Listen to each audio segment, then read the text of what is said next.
One thing that inspires us every day to come to work is caring for the kids.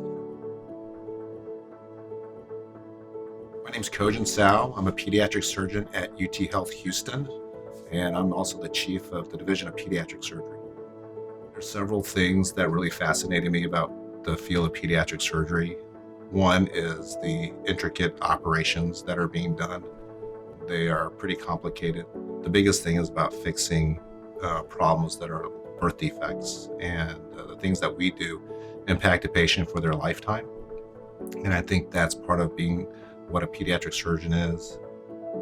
Found that quite rewarding in my field. Hi, my name is Kate. I'm Rick. And this is Tristan. Tristan's a fabulous young boy.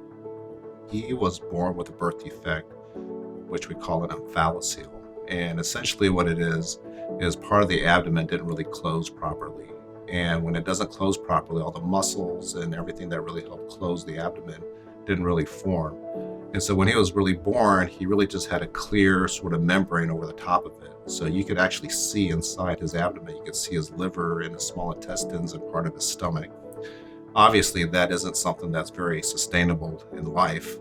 And so we had to go and take on a plan to help that thing mature a little bit and then find the right time to do surgery to cover it so that he could be protected the rest of his life. As soon as we went to fetal maternal medicine, the specialist, he diagnosed him with the omphalocele. And at the time, he was small enough that he couldn't tell exactly what organs were in there. So what we knew was he had organs in a sac outside of his body, and everything else looked normal. As soon as we got the diagnosis, we were very open with the sharing of our journey on Facebook with our friends and family. And so I kind of put out there, hey, we're looking for a surgeon. Does anybody have any recommendations? And Judge David Fleischer, his wife is a pediatric anesthesiologist. And he immediately called me and said she recommends Dr. Tsao. If something was wrong with our kids and they needed surgery, that's who would do our surgery. And I said, well, you can't get a better recommendation than that. The treatment plan was to get the omphalocele completely covered in skin. And then we would start slowly, manually pushing everything back into his body by using an ACE bandage and wrapping it. We had this process we call paint and wait. So essentially we waited almost a year before we did surgery on him. And part of that process is just treating the membrane and making sure it doesn't get infected, helping it to heal so eventually it just has skin over the top of it. Tristan's outcome has been as good as we can ever expect. His developmental is completely normal.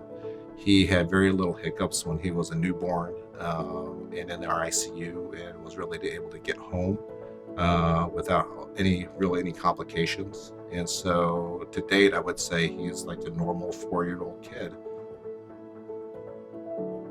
He's amazing. The kid's a maniac.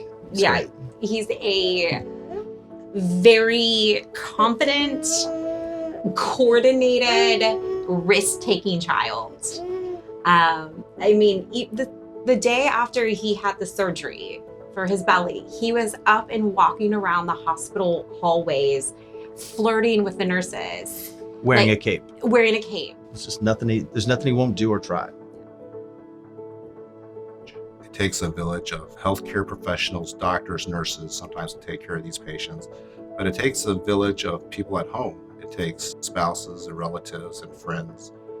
We are always interested in people willing to help, volunteering with their time, volunteering with their resources, because we're fortunate to have families that have resources, but we're also have families that don't have a lot of resources. And at any point, any family could use a helping hand. We do a lot of things in our division, general pediatric surgery, but one of the things that we really focus on is our research and our education, because although we're here to take care of the patients the best they can, our core mission is innovation and discovery. To those parents out there, just be patient and have hope. And, these kids are amazing in what they can do. These are miracle babies.